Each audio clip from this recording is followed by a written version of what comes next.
In the heart of Oguta, where the river sings and the spirits walk in silence, there lived a man who made a living among the dead.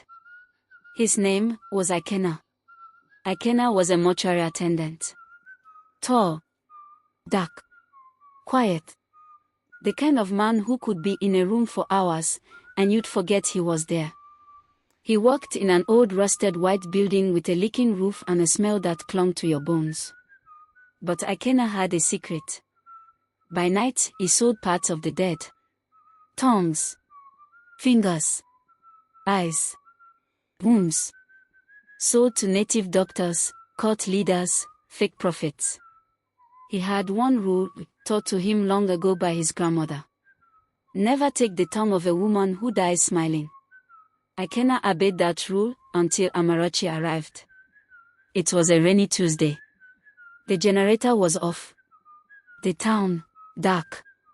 Then came body number 47. A young woman. Late 20s. Name, Amarachi Okoli. Died during childbirth.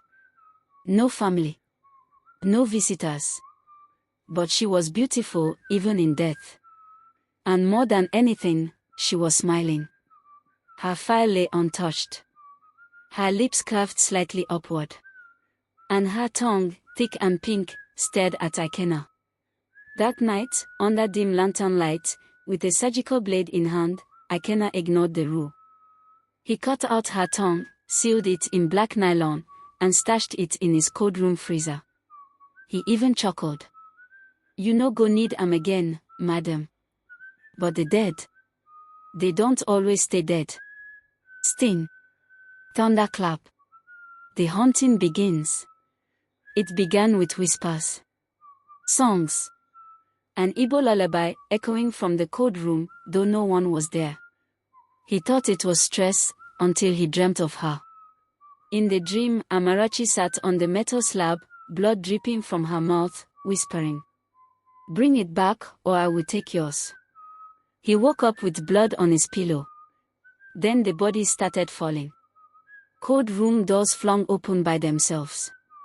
Her body sometimes sat up on its own. Other times, her smile was wider than before. On the fourth night, he saw her. Standing in the hallway. Barefoot. In white. Her mouth dripping blood. She pointed at him. "Ikena, where is my tongue?" He ran. But you can't run from the dead. Built in intensity, woman whispering softly in Igbo, he ran to Mace. To a native doctor who listened in silence. Then said, "You stole from a woman whose soul never left. Her love for her child kept her tied to the earth.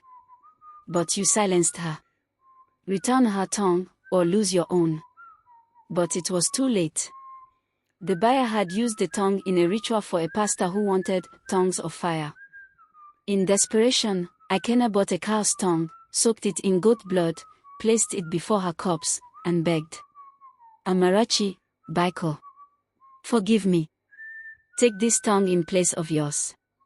Find rest." Silence. Then, her body sat up. Her mouth opened, empty. She crawled toward him, hands clawing the ground, eyes black, blood trailing down her chest. And in that moment, Ikena screamed. But no sound came out. They found him the next day. Mute. Blood-soaked. His tongue gone. No knife marks. No animal bites. It was as though something unseen had claimed it. Today, Ikena lives in a psychiatric hospital in Enugu. He cannot speak. But every day, he writes one sentence over and over. She came for her tongue. She'll come again. Amarachi's body was never buried. Her file disappeared. Her corpse vanished. Some say they still see her walking past the mortuary gates at night. Barefoot. Smiling. And if you ever pass the Oguta mortuary after midnight, listen. You might hear her voice, whispering, singing. "Wanted to sell my body. Now tell me, Ikena. Can you hear my voice?" The end.